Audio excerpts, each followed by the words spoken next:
Hi, this is the Dream Team Marble Sorter team. I'm Dylan Dawes. Matthew Duong.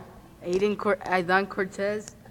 Okay, so we had to build a robot that would sort 10 marbles of 4 different types within 2 minutes, and each error costs 45 seconds, so we had to do it basically with 2 errors or less. So our design process, first we began with our sketches.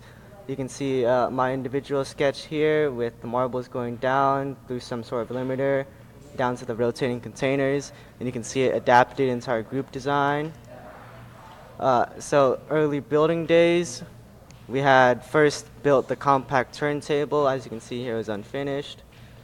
And then we added on the ramp system along with a rudimentary limiter system. And then for our second design, we totally scrapped that and replaced it with a conveyor system with a line sensor to read the marbles, and we completed some of the turntable. And then for our edit for that design, we added in the flashlight and our hopper system, which we would take out. And then here's our final design here. You can see we've labeled each of our sensors and we've organized all of the wires, and our compact turntable system was upgraded.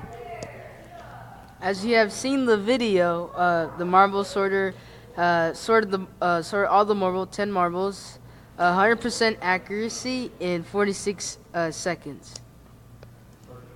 So our robot has many unique features that make it superior to the average robot. So our turntable, as you can see here, is compacted to save height, and these sensors are labeled for organization and easy use.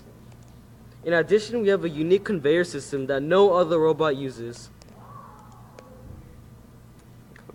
Okay.